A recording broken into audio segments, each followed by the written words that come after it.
சற்று முன் வெளியான முக்கிய பரபரப்பான தகவல்கள். அடுத்த 2 நாட்களுக்கு புயல் எச்சரிக்கை. வானிலை ஆய்வு மையம் தகவல். இதை பற்றி தகவல்களை தான் இந்த வீடியோவில் பார்க்க போகிறோம். கீழே இருக்கிற ரெட் கலர் பட்டனை கிளிக் பண்ணி சப்ஸ்கிரைப் பண்ணிக்கோங்க. பக்கத்தில் இருக்கிற பெல் ஐக்கானையும் மறக்காமல் கிளிக் பண்ணி வச்சுக்கோங்க. அப்போ தான் நான் ரெகுலராக வீடியோ போகிறது உங்களுக்கு நோட்டிஃபிகேஷன் வந்து சேரும். வாங்க வீடியோக்குள்ளே போகலாம். மறக்காமல் லைக் பண்ணிக்கோங்க. நவம்பர் டிசம்பர் மாதங்களில் அடுத்தடுத்து 2 புயல்கள் உருவாகும் என்று வானிலை ஆய்வு மையம் தெரிவித்துள்ளது. இதையடுத்து தமிழ்நாட்டில் வடகிழக்கு பருவமழை இயல்பை விட 20% முதல் 35% வரை அதிகமாக பாதிப்பாகும் என தனியார் வானிலை ஆய்வு மையம் தெரிவித்துள்ளது.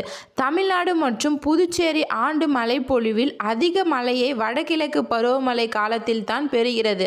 அந்த வகையில் அக்டோபர் மாதம் 3வது வாரத்தில் தொடங்கும் பருவமழை டிசம்பர் மாதம் வரை நீட்டிக்கும் என்று தெரிவிக்கப்பட்டுள்ளது. ஆண்டு பருவமழை அடுத்த மாதம் தொடங்க உள்ள நிலையில் இந்த அளவு மழை இருக்கும் என்று வானிலை முன்கணிப்பு தனியார் வானிலை ஆய்வு மையம் வெளியிட்டுள்ளது.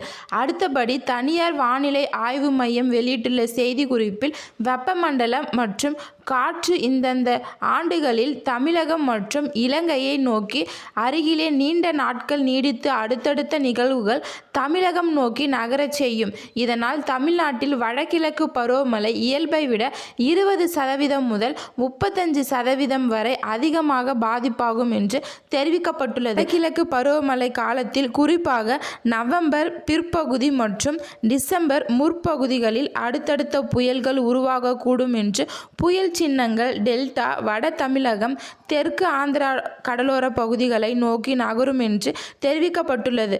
இதையடுத்து நடப்பாண்டு வடகிழக்கு பருவமழை காலத்தில் சென்னை, திருவள்ளூர், காஞ்சிபுரம், செங்கல்பட்டு, விழுப்புரம், கடலூர், மயிலாடுதுறை, நாகப்பட்டினம், திருவள்ளூர், தஞ்சாவூர், ராமநாதபுரம், தூத்துக்குடி மற்றும் புதுச்சேரி, காரைக்காலிலும் குறுகிய காலத்தில் அதிக மழை ஏற்பட வாய்ப்புள்ளது என வானிலை முன்கணிப்பு அறிவிக்கப்பட்டுள்ளது.